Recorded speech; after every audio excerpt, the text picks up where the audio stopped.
Nak tahu bagaimana kita boleh merekod skrin menggunakan Zoom? Di sinilah tempatnya. Selain daripada kita merekod skrin menggunakan PowerPoint screen recording, kita juga boleh menggunakan aplikasi lain seperti yang terdapat di Zoom Meeting. Tanpa membuang masa, jom sertai saya, Cikgu Popo, dalam tutorial kali ini berkenaan screen recording menggunakan Zoom.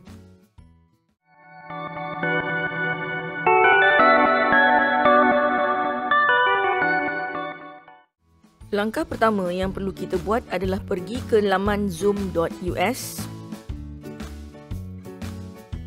Sekiranya kita belum mempunyai akaun Zoom, kita perlulah create satu dengan memilih sign up. Untuk pengetahuan semua, sign up untuk akaun Zoom ini adalah percuma. Masukkan email mana yang kita nak guna untuk pendaftaran bagi akaun Zoom ini. Seterusnya, kita pergi ke email yang digunakan untuk pendaftaran bagi mengaktifkan akaun Zoom tersebut. Dan kemudian lengkapkan maklumat yang dikehendaki.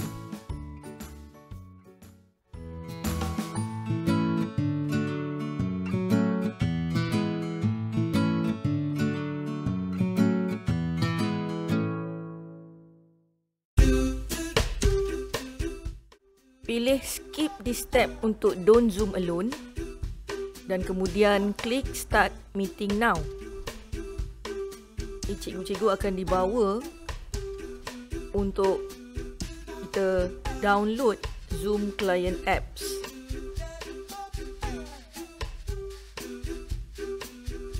Kemudian double klik file yang di-download untuk kita install Zoom Client Apps ke dalam PC ataupun laptop masing-masing.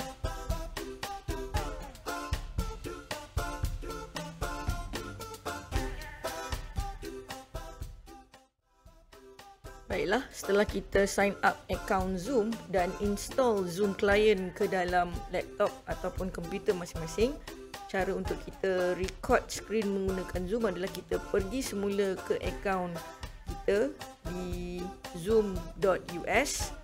Kita akan jumpa paparan yang sedemikian dan apa yang perlu kita buat adalah kita klik kepada host a meeting.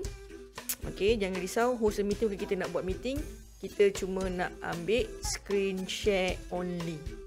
Kita klik screen share dan dia akan keluar paparan yang sebegini. Katakan kalau kita tak ada Zoom client, so kita perlu install dulu Zoom client ke dalam laptop ataupun komputer masing-masing. Macam saya dah install. Apa yang perlu saya buat adalah saya perlu menekan open Zoom meeting. Okay. Untuk menggunakan Zoom screen recording ni, ia perlu menggunakan internet. Zoom ada yang berbayar, ada yang free. Yang saya tunjukkan ini adalah version yang free. Cuma yang perlu bayar adalah bil internet cikgu masing-masing. Okey. So di sini adalah paparan window ataupun application yang kita nak kongsikan. Okay, di sini ada screen dan juga window yang dibuka. Kalau banyak window yang cikgu-cikgu buka, maka banyaklah paparannya di sini. Kalau ada 1-2 screen pun dia akan papar di sini. So kita akan pilihlah mana yang kita nak record tu.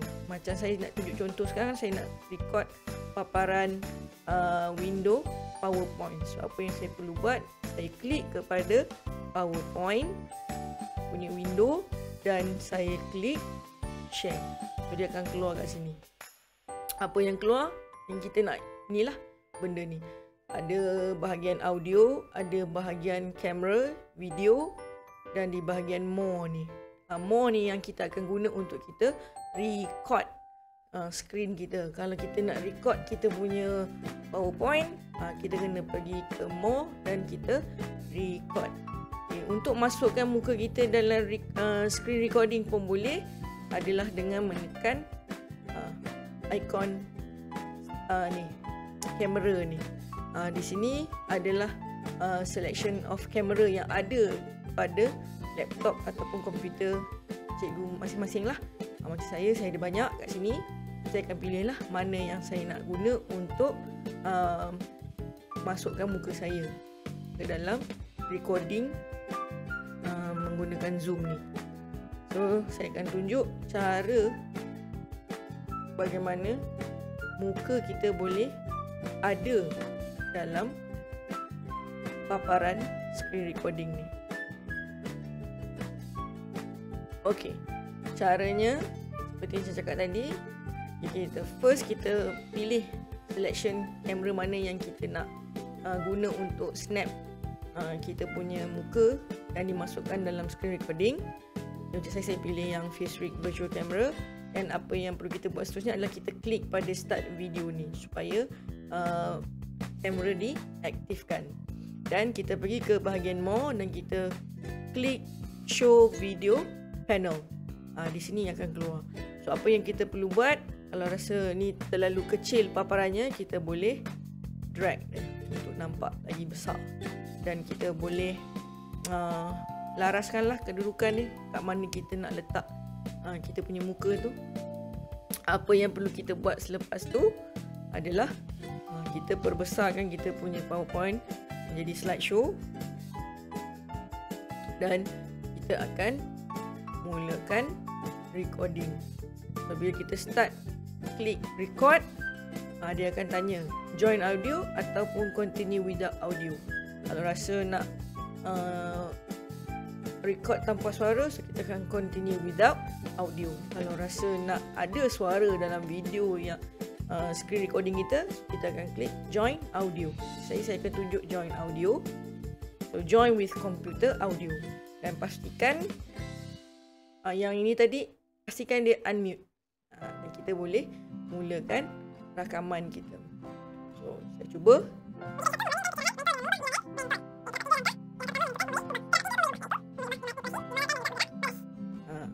Di sini. Okay, katakanlah sambil kita nak buat presentation ni, sambil recording ni, kita nak guna something macam yang ada dalam PowerPoint. So kita boleh gunalah, kita klik yang annotate tu, dia akan keluar kat sini. Kalau kita nak ambil yang spotlight, kita dapat 3 pun boleh ubah, PM, PDM dan PB. Kalau kita nak guna stamp pun boleh. Tengoklah, dan sebagainya. Okey, katakanlah kita dah habis record semua. Apa yang perlu kita buat adalah kita pergi di bahagian ni, dan kita pergi ke more sekali lagi, dan kita stop recording. Ataupun kita juga boleh buat pause recording. So kita, macam saya nak stop recording lah. Stop recording, dan kita keluar kita punya slideshow ni, dan kita tekan stop share. So dia akan automatic convert kita punya meeting recording tu dan masukkan ke dalam file Zoom yang terletak di bahagian dokumen. Okay, setelah selesai convert video, so kita akan klik OK. Kita akan pergi ke dokumen. Okay, di bahagian dokumen terdapat file Zoom. So klik di situ, akan tersimpan video rakaman skrin tadi, dan kita cuba tengok apa hasilnya. Uji kaji 1 membandingkan kecerahan mentol dengan mengubah bilangan mentol. Okey, terdapat 3 langkah. Okey, langkah pertama menentukan pemboleh ubah. Terdapat 3 pemboleh ubah, iaitu pemboleh ubah dimanipulasi, dimalarkan dan juga bergerak balas. Video skrin yang kita rakamkan itu boleh kita kongsikan melalui pelbagai cara. Ini mengikut cara cikgu masing-masing.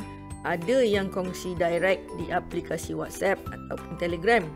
Ada juga yang mengupload terlebih dahulu video tersebut ke dalam channel YouTube masing-masing, dan kemudiannya hanya mengkongsikan link, dan macam-macam lagi cara dan kaedah sebenarnya. Semua ini bergantung kepada kreativiti kita masing-masing. Okey, baiklah semua. Sampai di sini dahulu tutorial berkenaan screen recording menggunakan Zoom. Teruskan bersama saya, Cikgu Popo, untuk tutorial-tutorial yang menarik berkaitan aplikasi yang boleh kita gunakan untuk memudahkan proses PTPC bersama murid-murid sekalian. Sehingga kita berjumpa lagi. Assalamualaikum dan bye.